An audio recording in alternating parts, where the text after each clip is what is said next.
Welcome to Respond to Resilience. On behalf of my co-hosts, Dr. Stacy Raymond and Bonnie Rumley, LCSW EMTB, I'm David Dashinger. On this episode, we'll be speaking with Nicholas Nunnally, who's retired from the U.S. Coast Guard, is currently a City of Danbury firefighter, and is a plank owner of secondgo.org. Nick will be talking about transitioning from one purpose to another and creating community that lasts after your career is over. We invite you to like and subscribe on YouTube, Responder Resilience channel, Facebook, we're on Responder Wellness Inc. page. We're also on bbsradio.com, and our past episodes are on respondertv.com. We'll be back with Nick right after this. In this family, more of us die by our own hands than by the hazards of the job. In this family, up to a quarter of 911 dispatchers have symptoms of PTSD. In this family, our mental health and wellness are in crisis, while responders are quietly suffering. In this family, many struggle with job-related stress, burnout, trauma, sleep disruption, substance abuse, and marriage problems. In this family, we can help the helpers with vital information and resources, resilience strategies, and success stories of overcoming the obstacles. In this family, no one is alone. Welcome to Respond to Resilience with co-hosts retired Lieutenant David Dashinger, Dr. Stacy Raymond, and Bonnie Rumley, LCSW EMTB. And we'd like to welcome Nick Nunnally to the show. Great to have you, Nick. Good morning, David. How are you? Doing fantastic, thanks. I just wanted to talk a little bit about your background. You began a life of service at the age of 16. You became an EMT, and that was after a car accident. And then joining the National Guard to pay for college tuition, you went on to active duty in the Coast Guard. After 20 plus years, you retired from that gig and tried to transition into the civilian sector, worked a couple of different civilian jobs, but you became increasingly confused about kind of where you were going to take your life. And ultimately, you were hired by the Danbury Fire Department. And in that process, you realized there was a need for services that weren't being addressed by current resources. So Nick and partners Jason Culbreth and Paul Ledke started Second Go with their mission, which is to serve veterans and first responders that are transitioning from one purpose to the next, with the ultimate goal of identifying, supporting, and implementing that newfound purpose. So welcome to Respond to Resilience, Nick. Good morning again. Thank you for the invitation, and I'm looking forward to this. Great. Well, let's have some fun. Yeah.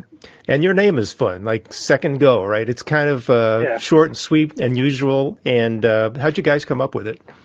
So actually sitting around the firehouse table, which I'm sure you're used to and comfortable, some great conversations happen there. And I knew I wanted an action word in the title, and second purpose was one of the big ideas for a while, and that just seemed too long. We needed something that we could throw on a hat or a t-shirt and be identifiable. I love the idea of the action word go. In the military, when you go through different certification processes, you get a go or no go at the stations. So that's something that was already inside of me and part of my history. And the other two plank owners, co-founders, they were familiar with that. We needed, in all these experiences that I've had throughout, starting with the volunteer fire department as an EMT, like we kind of talked about in my bio, through the National Guard, the Coast Guard, and the fire service. I've had the opportunity to become a part of these teams and these families, but at some point that service ended, changed, whatever, and I realized that in that difficulty, if there was possible to start a community that would exist throughout any of those transitions, it would be beneficial. So sitting down at that firehouse table, talking about the name, coming up with like second purpose, and then adding the word go, combining them, that's really how I kind of came up with it. I love the idea that, yes, we all have our identities as police, fire, EMS, military, whichever family you decide to join. But you can have a second purpose. You can have a second go at life. And just because that ends doesn't mean your identity has to end, or that good feeling that you get from serving has to end. Well, talk a little bit about what it was like for you when you retired from the Coast Guard. Like, what was that like to kind of transition into civilian life and try to find your next purpose and your next team or whatever it was you were going to do? What was going on?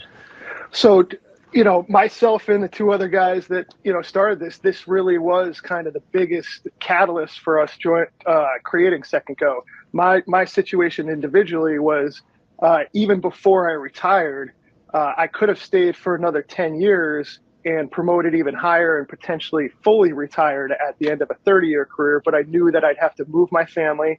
And my next assignment was going to be on a large boat where I'd be gone for 2 out of the 4 years that we'd be there. So not only would I geographically move them away from their support system, I would then have to leave once I got there for 2 out of the 4 years.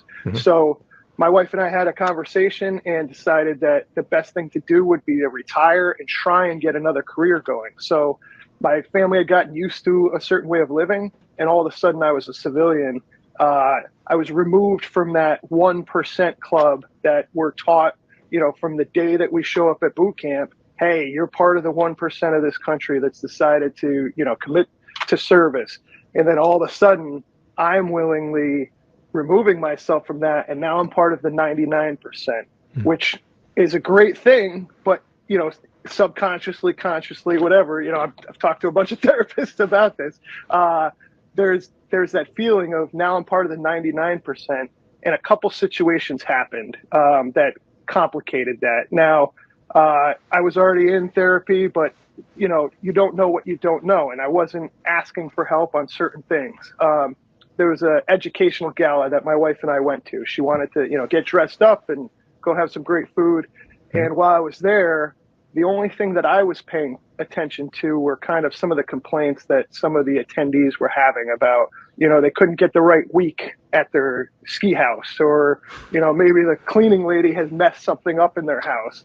And that's all I was paying attention to. And I was growing more and more frustrated. And my wife, very attentive, came up and said, "Hey, you doing all right?" And I said, I'm not. I said, I don't understand why these people are complaining. We're so fortunate. We live in this wonderful place. They have all these luxuries, and it's all luxury problems. And I said, I just want to stand on a chair and ask these people, what have you contributed? What have you done? Like, if you did something, you'd probably feel good and wouldn't complain. But then, I realized that I'm the one that's frustrated. They're not. And my wife said, "Hey, you want to get going?" And I said, that's probably a good idea. But in the conversation we had going home, I realized that those people were normal. And I wasn't. At least I didn't feel normal. And so it's something I had to, talk about and get some help with. There was another day where I was driving my daughter to school, and on the way to school, she asked me, "Hey, Dad, are you okay?" Now, we have this wonderful relationship. And I'm happy that she was strong enough to ask that question, but it made me realize that they're seeing things that I thought that I was doing a better job hiding. And I wasn't doing okay because I was so financially stressed about, the life that I had provided for them. And I wanted to continue to do that. Like, that's my identity as a father. I signed up for that. And now, because I was working a civilian job and not a career, it took me about 2 years to get hired on the fire department. And that's something I didn't realize coming out of the military. I thought it would be a much quicker thing. We're told in all of our exit training that, society loves veterans. You're going to get veterans preference points. You're going to get hired right away. You're the elite. You've trained on these teams. So all of that together made this situation of transitioning more difficult than I thought it was going to be. And what's great is that there are tons of resources out there. It's a little complicated navigating that. And that's one of the reasons that I'm a veteran services officer for a bunch of the resources out there. But in going to some of those events, one of the things that myself and Jason and Paul kind of saw all as veterans is there's a lot of resources and they're spread out and none of them are talking to each other. And so, we came together, formed Second Go, and our goal is to provide those resources under one roof, and the whole body mental health and physical health treatment, and provide environments and events where that happens and it's not necessarily even realized. It's organic, it's comfortable. That briefly was part of my difficulty in transitioning. But what's amazing about Second Go is, especially with the three founders that we each have a different transition story. Paul Letke, he did 12 years in the National Guard. And then when he decided to get out and focus on his family and his career, there was something that always kind of aided him because he didn't do his full 20. So he actually spent 2 years trying to get back in to fulfill what he thought was unfulfilled service. Okay. It's fascinating because, how many people don't do any type of service? And then Jason Colbreth, one of our other founders, he got medically retired from the Navy. It wasn't his choice to leave service. Mm-hmm. And so you can imagine, how many emotions go into that, where you have this, especially him, he was, in special operations, he's in this high tempo, the most elite of the teams, training with them, working with them, and then all of a sudden that identity is removed because of the medical situation. And now you've got to recreate yourself. And, the military has done amazing things now about realizing that all this is going on and there's more communication.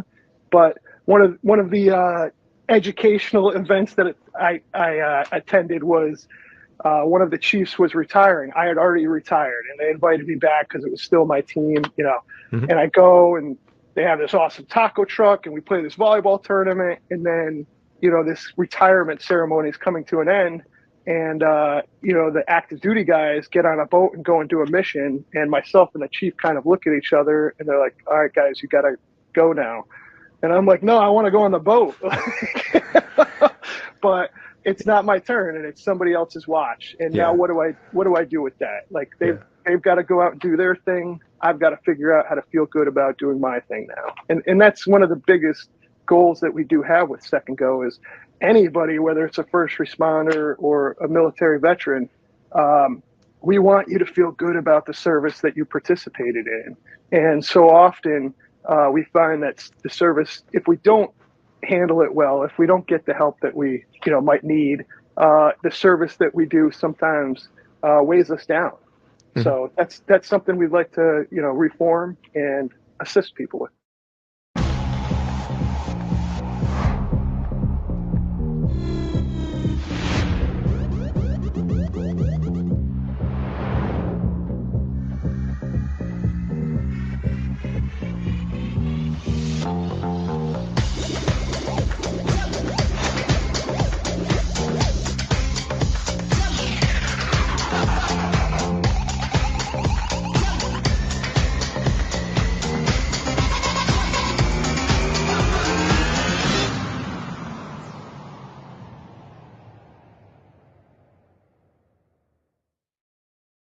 Based on your stories, I can relate to, having retired from the fire department and seeing trucks go out on a call, and you're not on the truck, and, it's like, what do I do now? Like, it really feels like you're missing out on that huge piece of, involvement in service. And so I want to get deeper into that with you. What advice do you give people who are transitioning out of military or first responder gig? What types of things would you recommend they do to help bridge the gap and then find a new purpose? Right. So two major things. Number one is community. You got to find a community. It's something, and it's not exclusive to veterans and first responders, but I think because of the nature of our work and the teamwork that we do, we're trained, very quickly that, our lives, our team's lives, and the people that we're trying to help might not or might be compromised if we don't know what we're doing very well. And by that training, it forces an intensity. And once that intensity becomes normal in your normal way of doing things, and I'm sure psychologists can talk about this much better than I do. Once that's your life for a certain amount of time, once you remove that intensity, a lot of people try to recreate that, and that's not necessarily a healthy thing. So boundaries, are kind of an issue. So number one is create a community of people. I love the quote, "Show me your friends and I'll show you your future." That's big to me. Are you around people that you can have honest relationships with, that can communicate well with you, that are willing to tell you the difficult things? I'll remember that car ride driving my daughter to school for the rest of my life where she said, "Hey, Dad, are you okay?" Because it meant so much to me that she was willing to ask me. And that was the catalyst to say, look, obviously I'm not doing the best job of, managing things if she's picking up on this. So I need to fulfill my responsibility as a father and a provider, and I need to get help. So, she has that stable environment, but also being, honest with her. I can't pretend to be something I'm not, at least for too long. So get the help. So community is number one. Make sure that you have great family, great friends. And if you don't, I've had to cut some toxic people out of my life. And, maybe not forever, but learning healthy boundaries is so important for us, especially coming out of that intense kind of lifestyle. So again, number one is community. Number two, my transition, the best progress I've made in life is to participate in physical fitness activities, particularly for me, outside ones, and usually with people together. Sometimes I do go on hikes by myself, but I truly enjoy the camaraderie. I believe by getting the body right, you give the mind a chance to follow. And especially first responders and veterans, we're very physically fitness orientated. A term I've heard a lot lately is occupational athlete.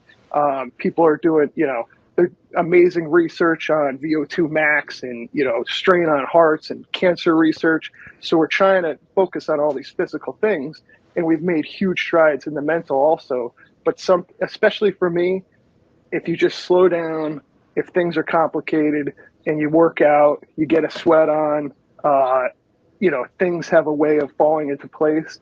I know some of my most difficult times, I just needed to physically exhaust myself. And once I did that, I was able to deal with the emotional side of things. But if I didn't participate in that physically exhausting activity, for some reason, I wasn't capable of moving forward on the emotional. So those are my two things: community, and then physical fitness, allows the opportunity for the emotional to improve. We'll dive into the physical challenges that you and Second Go are involved with, because they're fascinating. So it seems like it's a good fit, like transitioning from military into fire service or one of the emergency services. Yeah. What other things can people do who are transitioning out of military into civilian life? Is there any other mission and purpose that kind of will fill some of those needs that you have when you lose that kind of changing your identity over from this, go mentality to all of a sudden I'm just one of the 99%. Yeah, my wife jokes. She says that, the Coast Guard uniforms are blue and my fire department uniforms are blue. She said, when you open my closet, all I did was change the patches. I went from a blue uniform to a blue uniform. I just put different patches on them. So yes, I'm one of the very fortunate people, and if you look at the numbers of people that actually get hired on fire departments and police departments and other first responder organizations coming from the military, it's super competitive. So I was very lucky to be able to join something or be a part of something that I was already kind of familiar with. Now, the fire service is its own thing. There's a bunch of nuances that I'm still getting used to, but it's very similar in a lot of ways. So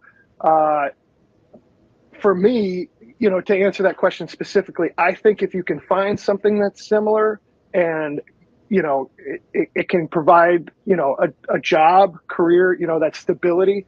Financial insecurity is huge. It's what forces so many men and women to go back into the military. Like they might come out, they might try and adapt. It might be difficult because, one of the things I experienced in one of those civilian jobs is I showed up and within 2 weeks, I had organized these trailers that hadn't been organized in 5 years. And I thought I was doing a great thing. And some of my coworkers came up and said, "Hey, what are you doing? You're making us look bad." And there was all of a sudden this competition thing that I wasn't even aware of, where they're like, "Hey, now because of because I'm just working the way I'm used to working, all of a sudden my coworkers are looking at me as somebody that's trying to compete with them. And that wasn't the intention, but that was the result. And being aware of that is something that we'd also like to facilitate. We'd like to develop curriculum for management and for oncoming employees to say, hey, this isn't always what happens, but this is something that we've experienced. And if people are aware of it, they can, do things to change it. Like, I wasn't aware that that's what my fellow employees were kind of looking at me and saying, hey, stop making us look bad, slow down, this and that. And I think that's manageable. But so a big thing is find something that has purpose, and that's not always possible. Sometimes you have to pay the bills. So you have to get a job. You have to grind until you can get there. But that's where, if you have a community, that they can offer some support. So that's one of the things, find something that still gives you purpose. Another thing that I think is huge and personally changed my life is service. Find something to do that involves service. And it doesn't necessarily have to be financial, but every time that I've been able to assist somebody else, especially people that might not have as good of a situation as I have, it shrinks my problems. It gives me the ability to look at it and be like, number one, I felt good by assisting that person. And number two, if they're still grinding and they have these difficult situations, then I don't have an excuse. I've got a much better situation. Stop feeling sorry for you. And that's a tough thing to say, because I don't ever want anybody to not get the help when they need it and not express that. But there is a certain amount of grit that I think, you need. If you're healthy enough to make that decision, you need to, get moving.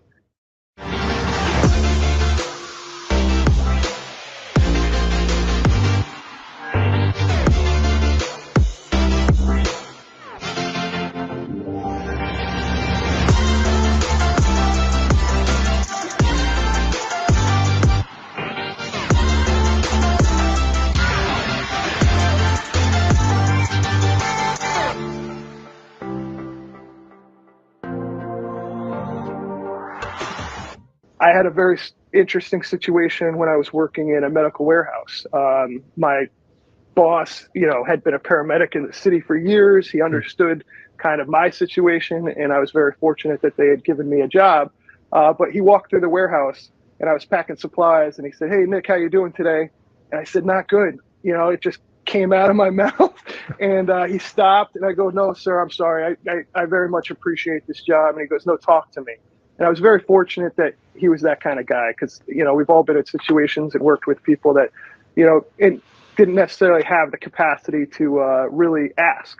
And I said, "Look, man, a month ago I was a part of a team that was, saving lives. And now I'm packing the medical supplies in the back of a warehouse by myself. I literally take the garbage out 6 times a day just so I can go outside." And, he was able to talk to me, and we made some progress. And I realized, that job, although it was providing money for my family, it wasn't good for me. It wasn't good for my head. It wasn't good for my spirit. I needed to make a change. And so often when I'm working with guys, men and women, I always hear, "Oh, I can't afford to do that." And that's one of those things where if it's okay in the conversation, I'll stop them and be like, "I don't think you can afford not to do it. And this is why." We put things on paper like, "Hey, what are the positives? All right, I get a paycheck, this and that. Are there any other options for paychecks?"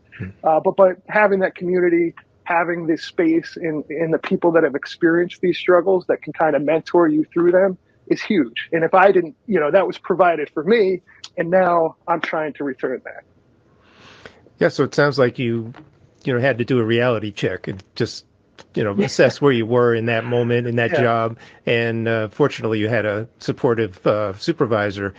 Fortunately, you found the right path after that. And that seems like why fire service, law enforcement, EMS are such a good match for transitioning out of military.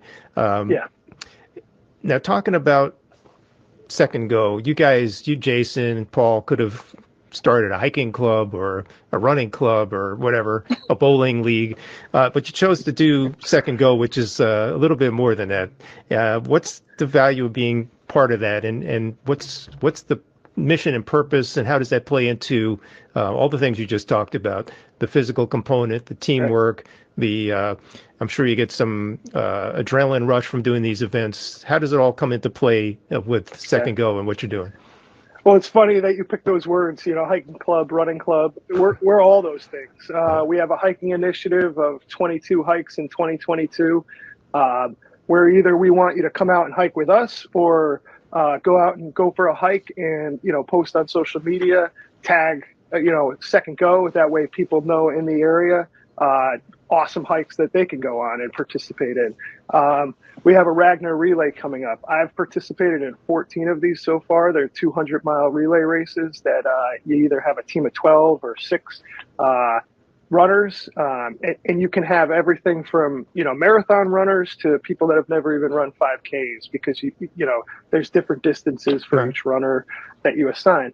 But specifically kind of what you were talking about, why didn't we do just one thing? Well, we want to make sure that we're providing opportunities for a broad spectrum. I'm a guy that was able to stay married for 20 years in my military service. I also stopped drinking 11 years ago. There's different aspects to my personality. There's different aspects to Jason's and to Paul's.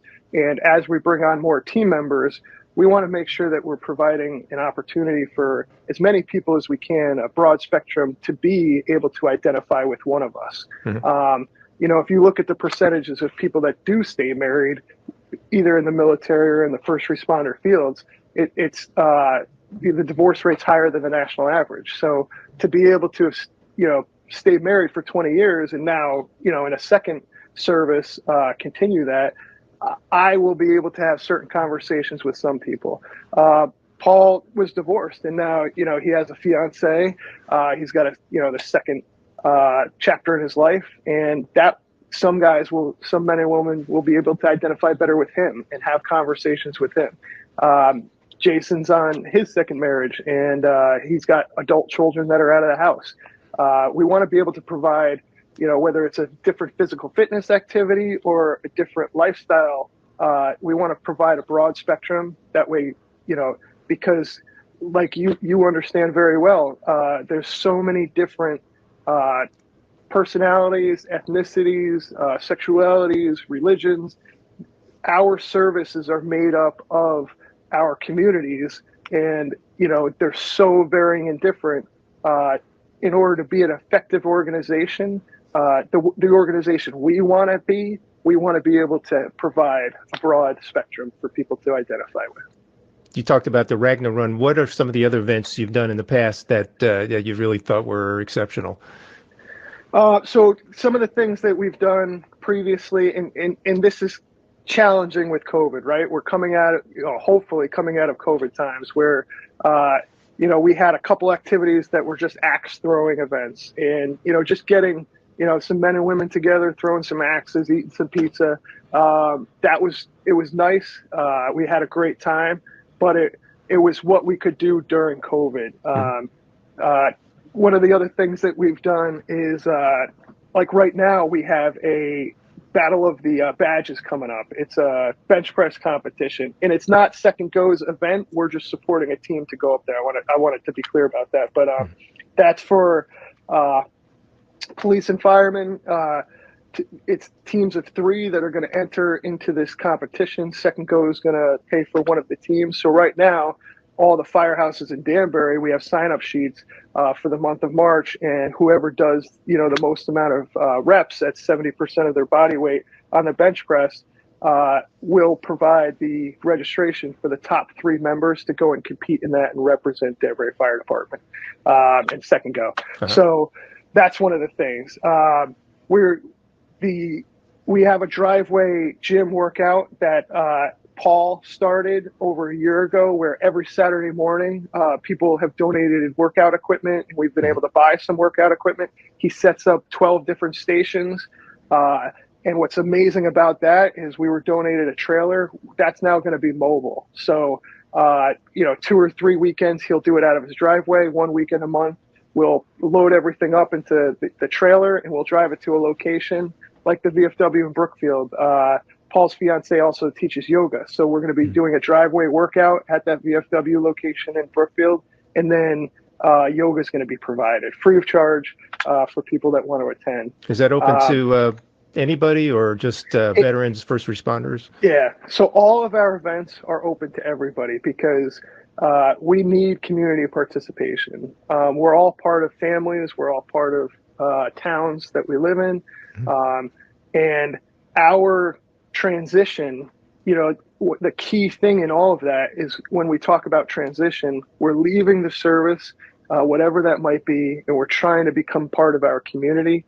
There's so many great movies that kind of talk about this. The Hurt Locker, when he's shopping in Walmart or whatever store he's in, and he's in the aisle, I can feel the emotion that he's feeling because it's like, how am I supposed to feel normal doing something like this? I just want to go back and deploy because I had done that so many times that now became my normal. I now can't feel normal doing this. With community participation in our events, they have a better understanding of what we're going through, and they can assist us. And we want to be a part of the 99%, right? Our 1% time is over. We need to be able to be comfortable in the 99% time. So the more community interaction we have, the more fulfilling those experiences will be. So yes. Our mission at Responder Wellness, Inc. is to subsidize or provide free of charge safety equipment and wellness services to first responders, including police officers, firefighters, EMS personnel, and 911 operators throughout Connecticut.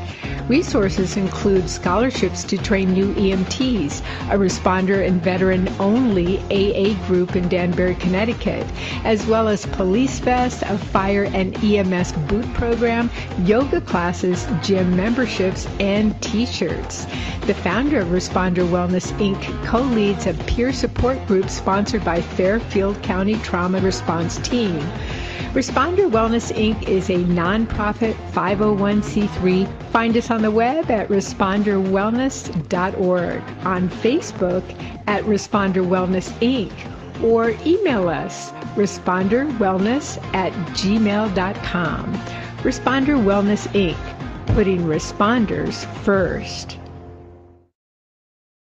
Second Go, it's a nonprofit, and I'm sure a lot went into kind of learning the ropes, how to put together this organization, the financial part, the legal part, the infrastructure for your website, social media, and whatever else you have to do for a corporate entity. So what did you not know going into this that you kind of learned in the process, and what lessons did you take away from it?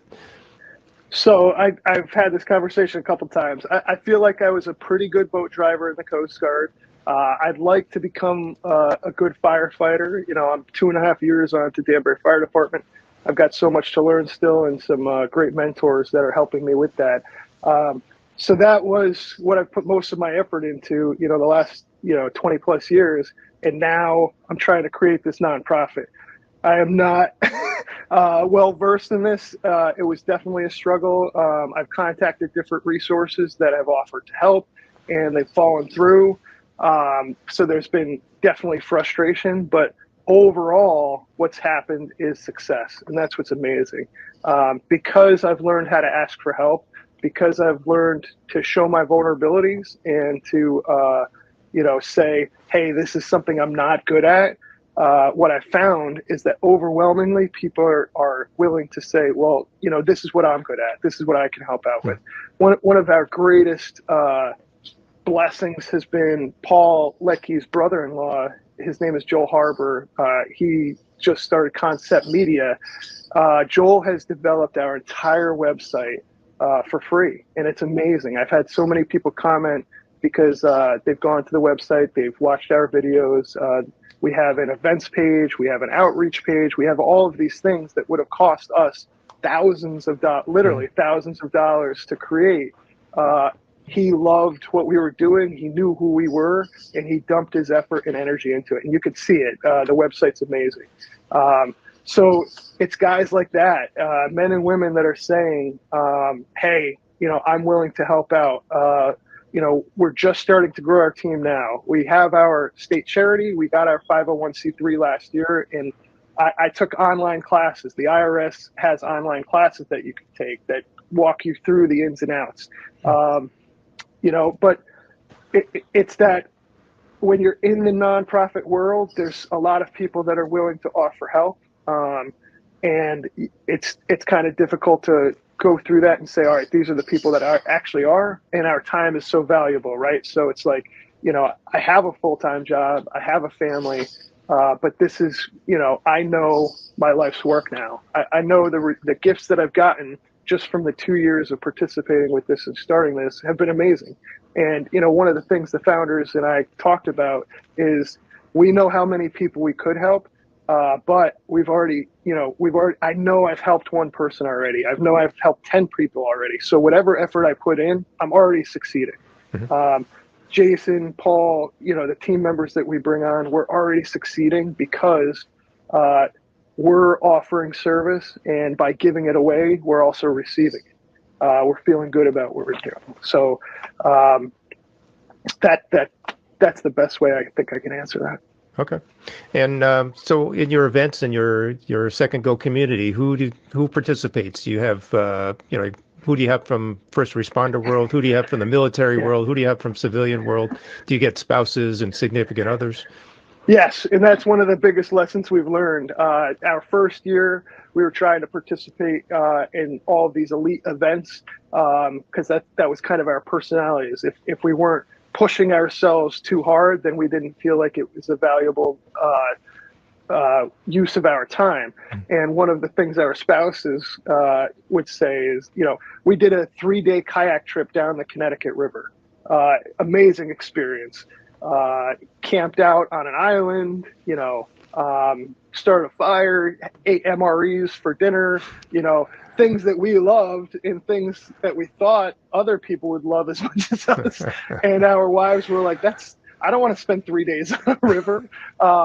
So, their input of making events palatable and, not as intense or as crazy as we might be more comfortable with, and saying, look, if we want to bring people along, we've got to make sure that we're providing what they want.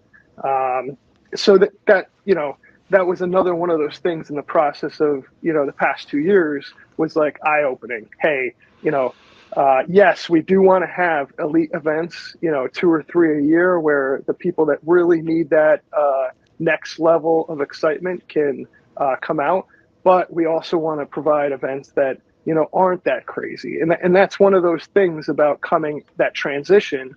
It's like, hey, climbing into the idea of why do I need something to be so intense? And maybe that's not the best thing to keep doing forever. For some people, it might absolutely be the thing, that keeps them healthy, is that level of, I got to get to that 10, a couple times a year. So we'd like to provide all of it. How does someone go about joining Second Go? Contact us. Our contact information's on the website. Please reach out. We have a phone number on there. We have a mailing address. So every type of communication we're there for. We're putting together our team now. Like I said, we have one of our board member positions filled. We'd like a attorney also, and potentially a fundraiser. And the reason is obviously there's different aspects of a nonprofit, and if we have those people on our board, they can educate us the best. Because like we kind of talked about already, I was a decent boat driver. I'm now a firefighter. There's some things I don't know, and if there's subject matter experts, especially ones that have served in some capacity, whether it be a first responder or a veteran, please reach out to us. That's something we're definitely looking for. We have a big initiative with Habitat for Humanity right now, Housatonic Habitat for Humanity, where they have a property in New Milford, and they'd like to see a veteran be placed in that property. That's one of the collaborations that we made. And so if you know of somebody that, could be eligible for that, it's a a veteran that's either still serving or has served, reach out to us. But that really is the biggest way. Reach out to us. Right now, we're local, obviously. Our goal is to be national. I'd like a second go brick and mortar location to be near every major base that's in the country, or municipality. Like Danbury has a hospital, a paid fire department, police department. We also have a reserve center there. We've got all these service members, dispatch, EMS, all very close. I'd love to have a brick and mortar location in Danbury. This would be a great place to start that. And that's, obviously where we're working and living. But our goal is to have that be national. That way, anywhere you go, there is that community, that there's that location where you can go and find community, and you can find, that physical fitness and the emotional fitness, spiritual fitness all under one roof. Fantastic. Well, you kind of covered what the future of Second Go is, but anything else we didn't mention in terms of where you see yourself in a couple of years? Yes. Yeah. So again, that was one of the major things we learned. I've had this idea of the brick and mortar location in my head for, 10 years and kind of been talking about it. Well, that's going to take a lot of resources to make happen.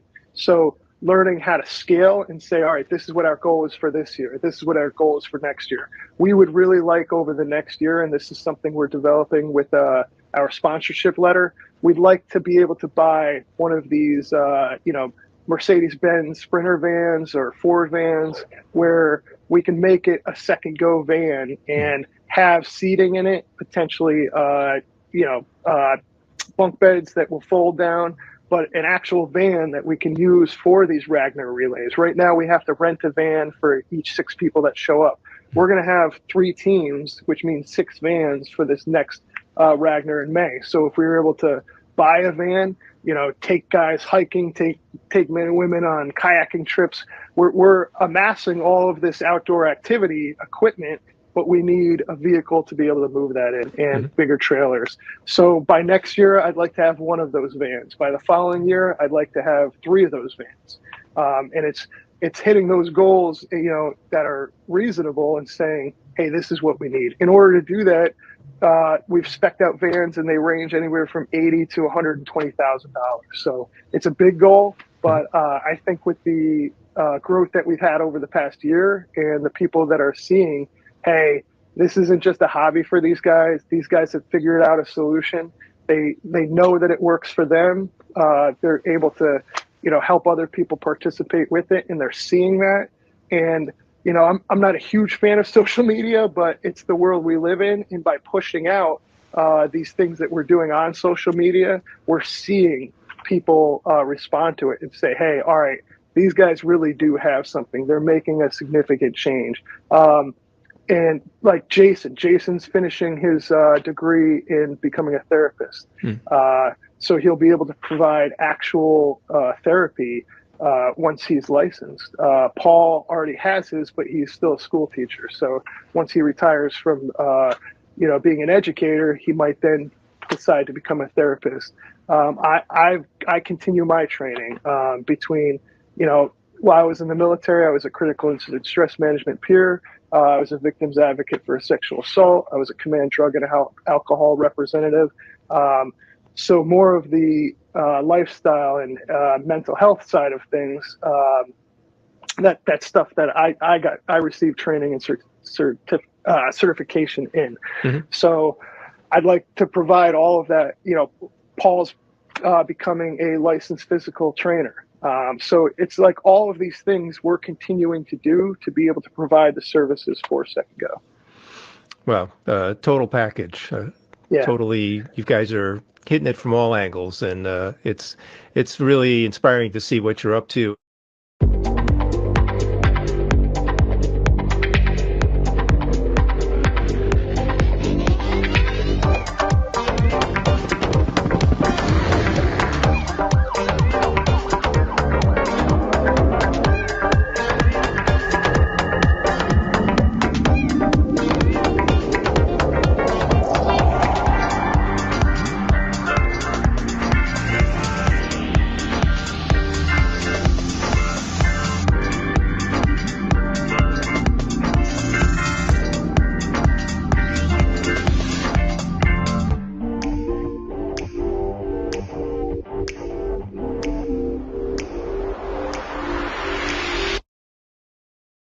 Nick, any other thoughts or topics we didn't cover? Two big things. One was I'm a member, like I said, of the DAV, the VFW, the American Legion. Those are amazing organizations, and there are more resources that do provide assistance. One of the major challenges in those organizations is membership. And, you know, a lot of these VFWs and American Legions that we might have known from the past, you kind of have this idea of these smoky bars. And those aren't what those are anymore. So I do want to advocate for those organizations. I think they're amazing, and I think a rising tide raises all ships, right? So I have encountered some competition when it comes to a nonprofit, and that's something that I'd like to, you know, just bring up and say, hey, it doesn't need to be that way. We can all help each other out, and all of these organizations can sustain. I'm not saying we're the only solution, but I do think that we have we've participated in some of these, and we've seen some spots where they're missing. We've seen some vacancies or some areas that we think that we're addressing. So that's something I want to say. And then if I have time, there's a story about a 95-year-old vet in New Milford that we were able to help out. And this has been one of the, you know, greatest things because, you know, he's a World War II veteran. He was a over 30-year member of his volunteer fire department, just an amazing gentleman. And his neighbor had actually heard about us and reached out to us. And we were able to go over to this guy's house. And over 3 days, you know, just talking with him, he would climb down this 8-foot aluminum ladder into this pump room there was an air leak on a water pump, and he had to pump that up every month in order to get water out of the well. And, you know, a 95-year-old man wearing cowboy boots, he climbed down this ladder, pumped this thing up. The neighbor saw it, said, you know, this guy's going to fall off the ladder at some point, and it's going to be a bad situation. So called us up when we went over to see if we could help out. I was able to get another fireman, Navy veteran, who's also a plumber, to come out and help us out. He took a look at it. He ran to the plumbing supply store to get me a price list so I could push it out over social media and say, hey, this is how much this project's going to cost. And the owner of the plumbing supply store heard him talking to me and asked, like, hey, what's this for? The owner of the supply store provided everything for free. And I said, hey, you got to let me know where you're at so we can push that out through social media. And he said, oh, that's the one stipulation. He doesn't want people to know who he is. And there's something amazing about doing something nice for somebody and not getting caught for it, you know? He's obviously gained a fan in me. I'll be a loyal, customer of his forever.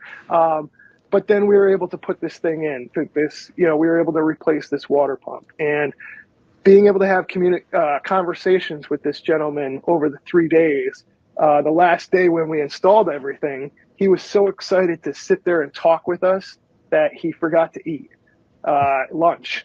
And when we went to go leave and say goodbye, he stood up and actually started to pass out, right? So me and Dan, the plumber that's helping out, Navy vet, we're both EMTs, you know, we sit him down, we call EMS shows up and, takes care of him and wants to transport him. And, you know, he's that 95-year-old vet that said, you can transport me when I'm dead. You know? I'm sitting here, all I need is a sandwich and a glass of water. But this amazing thing happened, and he actually was brought to tears a couple times talking with us. And he just wanted somebody to talk to. It was amazing that we were able to do this, change out of this pump for him. Mm-hmm. But the true gift was being able to have this conversation with this gentleman and hear, you know, just giving him an opportunity to speak with us. And he felt good about it, and we felt good about it. And it really can be that simple. But if you reach out, if you participate, if you develop this community that if you become a part of this community that we're trying to develop, I guarantee things will be easier. Another quote that I love is, a problem shared is a problem halved. We're creating an environment where we can help out with that. So that experience with, that 95-year-old vet, it was life-changing, and it really showed me that, hey, these physical events, these bonfires, all these different things that we do are very enjoyable, but still at the end of the day, I'm my best version of myself when I'm doing service, and that's what Second Go can do for you. Reach out, communicate with us, join the team, help out your community, and by doing that, you'll receive all the gifts of that also. Well, that is a profound example of service that doesn't have to look like some kind of, crazy, high energy, high adrenaline save, right? Yeah. Just being there in the moment with someone who really just needs that community is a beautiful thing. So, Nick, it's been a pleasure. I wish you, Paul, and Jason all the best with Second Go. You guys are creating something amazing, and we're happy to share this out with our community. So all the best moving forward. David, thank you very much for this opportunity. I appreciate it. I've enjoyed a lot of the podcasts that you've already done. You guys are doing amazing work. Together we're doing amazing things, but thank you very much for this opportunity. I really do appreciate it. Well, it's our pleasure. And we want to invite everybody to subscribe to us on YouTube, Responder Resilience channel, Facebook, Responder Wellness Inc. page, bbsradio.com, and our website is respondertv.com. Till the next episode, stay safe, be kind to yourself, take care.